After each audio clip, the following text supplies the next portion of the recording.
সাবিনা ইয়াসমিন। আচ্ছা, কত বছর পরে ভোট দিলেন আজকে? গত বছর দিতে পারিনি, তার আগের বছর দিয়েছি। আচ্ছা আচ্ছা। তো ভোটের পরিবেশটা কেমন দেখতেছেন? আলহামদুলিল্লাহ, অনেক ভালো।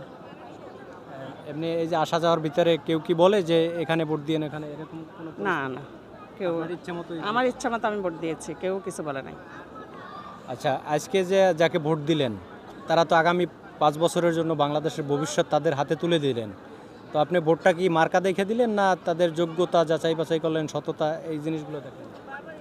না, আমি যোগ্যতা দেখেই দিয়েছি, যোগ্যতা দেখেই ভোটটা দিয়েছি। জি এই যে আপনাদের ভবিষ্যৎ প্রজন্ম যারা, তাদের ভবিষ্যৎ তো তাদের হাতে, জি, অবশ্যই। সেই চিন্তা করেই দিচ্ছেন? জি জি, সেই চিন্তা করেই ভোট দিয়েছি। আমাদের পরবর্তী যে প্রজন্ম, ওরা যেন ভালো থাকতে পারে, ওরাও যেন দেশের উন্নতি করতে পারে, সেটা চিন্তা করে আমরা ভোটটা দিয়েছি সবাই। আপনি কি আশাবাদী যাকে ভোট দিচ্ছেন সে আসতে পারবে ক্ষমতায়? ইনশাআল্লাহ, ইনশাল্লাহ আশাবাদী আপনি? ইনশাআল্লাহ আশাবাদী।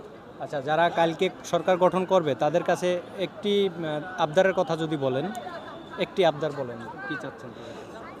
তাদের কাছে আমার আবদার থাকবে, তারা যেন মা বোনদের নিশ্চয়তা দিতে পারে যে মা বোনরা স্বাধীনভাবে চলাফেরা করতে পারবে, নিরাপদ। নিরাপদভাবে রাস্তাঘাটে সব জায়গায় যেন মা বোন যেন নিরাপদে থাকতে পারে, কোনো যেন নির্যাতিত, কোনো নারী যেন নির্যাতিত না হয়, সেটা চাচ্ছেন? সেটাই চাচ্ছি এক নম্বরে। ওকে, ধন্যবাদ আপনাকে। আপনি সম্ভবত স্টুডেন্ট নাকি? না, হ্যাঁ, পড়াশোনা আমি শেষ? 2025 সাল পর্যন্ত স্টুডেন্ট ছিলাম, এখন আমি গ্র্যাজুয়েশন শেষ করেছি।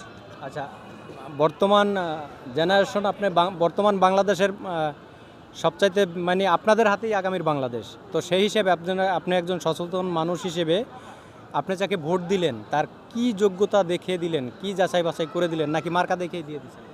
না, আসলে এবারের ভোট তো মনে হয় না মার্কার দেখে বা দল দেখে, আমার কাছে মনে হচ্ছে এবার ভোটটা হচ্ছে প্রার্থী দেখে। সো আমি যাকে ভোট দিয়েছি মনে হচ্ছে অবশ্যই সে ন্যায় কাজ করবে, দেশপ্রেমিক মানুষ মনে হয়েছে, আর ভালো কাজ করবে আমাদের এলাকার জন্য।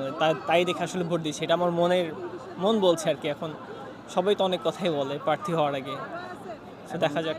হওয়ার পরে দেখবেন যে কি করে আসলে। হ্যাঁ, হওয়ার পর অবশ্যই দেখা যাবে সে কী করছে, না হলে আবার 5 বছর পর ইলেকশন। বর্তমানে আপনারা চিন্তা ভাবনা করে দেখতেছেন যে ওনার দ্বারা সম্ভব ভালো কিছু, হ্যাঁ, সেই চিন্তা করেই দিচ্ছেন। চিন্তাধারা করাতেই তো আজকে ভোট দিতে আসলাম সেই প্রার্থীকে। আচ্ছা, অনেকে বলে স্বাধীনতার পরের থেকে এত সুন্দর পরিবেশ আর কখনো পায় না। তো আপনি আমি তো স্বাধীনতা দেখি নাই, বা যতটুকু দেখছেন, যতগুলো ভোট, এবারের পরিবেশটা আপনার কাছে কেমন লাগছে? হ্যাঁ, এবারের পরিবেশটা অবশ্যই অন্যতম সেরা নির্বাচন অনেকের মতে, যদিও আমি স্বাধীনতার সময় দেখিনি বা পরে দেখিনি, কিন্তু শেষ 16 বছর আমি বলবো অবশ্যই এটা সেরা ভোট, যে কেউ নির্দ্বিধায় আসতে পারছে, মানুষের সেই স্পৃহাটা আছে, যেটা আমার মনে হয় শেষ 16 বছর ছিল না। আচ্ছা, আপনি চাচ্ছেন কি এই ধরনের পরিবেশ যাতে সারা বাংলাদেশেই আজকের দিনে সব জায়গায় থাকে, এটাই আশা করতেছেন? এটাই সকল মানুষের কামনা, সকল সাধারণ মানুষ। এবং পরবর্তী ভোটগুলো যাতে এই পরিবেশেই হয়। হ্যাঁ, অবশ্যই, ইনশাল্লাহ। ওকে, ধন্যবাদ।